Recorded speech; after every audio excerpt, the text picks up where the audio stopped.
This is probably the easiest way you can change up the look of your car. With just one can of PlastiDip, you can make it go from stock to unique, and it really makes a difference on how the car looks.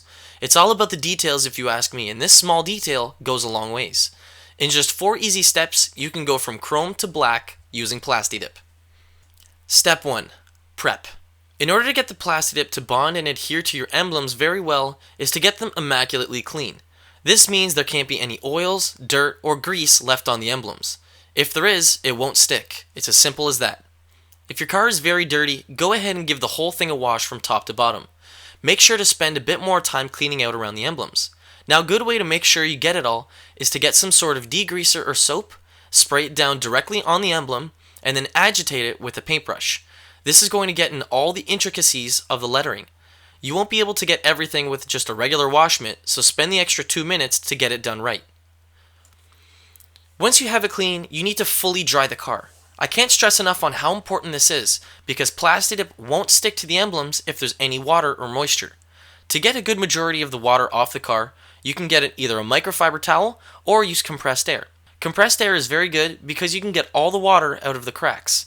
If you don't have a compressor, you can use a hair dryer, a leaf blower, or even an aerosol can of compressed air that you would normally use for your electronics. Once it's washed, bring it into your garage. I'm now going to grab a microfiber towel with the pre-dip spray from Dip Your Car to prep the surface prior to masking and dipping.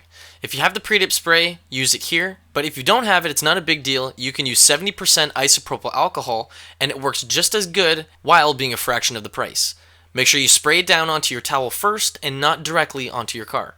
Wipe down the entire trunk to get everything ready for the next step. Step 2. Masking. Now, we need to mask off a good part of the trunk to make sure that we don't get the entire thing covered in overspray. You can use whatever you like to get this done, whether it be newspaper or tape, but it needs to be masked off. I'm going to be using tape and drape to mask off a large portion of the trunk, along with 3M automotive tape to mask up the smaller areas. Now, don't mask right up to the emblems. If you can give yourself a good 2-inch border of free space around each emblem, the peeling process is going to be much easier.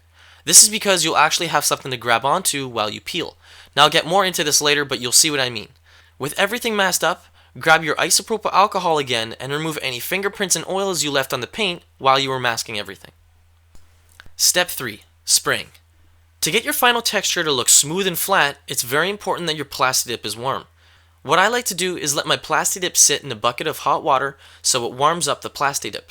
This way, it'll atomize and spray very nicely. After you let it sit in there for about 10 minutes, dry it off so we can start spraying our coats of PlastiDip down. Grab your can of PlastiDip and do a test shot to make sure it sprays nicely. Then, start spraying your PlastiDip. Now, the way that I get my dip to look nice and uniform is I don't mist it on. I like to spray it a bit heavier than others do so the PlastiDip dries in a nice, wet, uniform coat. Now, the key is to spray relatively thick, but not to the point where the PlastiDip will run.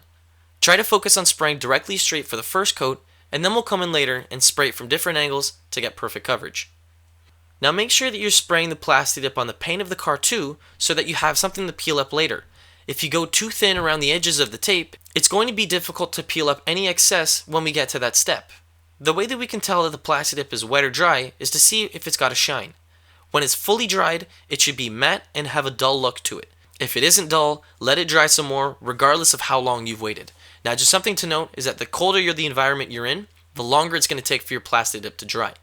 For your second coat, focus on the sides of the emblems. So, angle your can to get the top, the bottoms, and even the sides.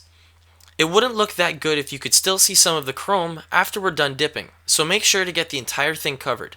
If you need to, come in afterwards for a third, and even if it's needed, fourth coat. The idea here is to get the PlastiDip fully covering all the little chrome emblems. Now let each coat dry until it's matte, and then follow it up with any other needed coats. Step 4. Peeling. Now this part is only going to be as good as your spraying technique. If you put enough PlastiDip down, the peeling procedure will be simple and straightforward. If you didn't do it that great, you'll be cursing yourself when it doesn't want to peel. Now start off by removing the large pieces of masking tape and tape and drape. Try to leave yourself with just the PlastiDip on and surrounding each emblem. Now remember when I said to leave yourself a good inch or two around each emblem? This is where it really shows its importance. If you have about a good inch of PlastiDip around each emblem, you have something to grip onto while you remove the excess PlastiDip. Take your time with removing any excess. You can see that it comes off easily if you've sprayed enough PlastiDip. Now the PlastiDip will come off nicely around each letter, but how do you remove the dip on the inside? Piece of cake. Grab a toothpick and try to tear the dip. You need the PlastiDip to cause a tear so you can peel back the little bit of the emblem. Once you have it started, you can continue to peel it back with a toothpick, or you can use a soft dental pick to remove the rest. You can use the same technique for PlastiDip that is stuck between the letters too, like here, between the U and the S, or in the cracks of the S. You can move your way down until you have everything peeled off and enjoy your blacked out emblems. If you guys have any questions regarding the video, please post your comments down in the comment section below, and I'd be more than happy to help. Thanks for watching. I'll see you in the next one. Peace.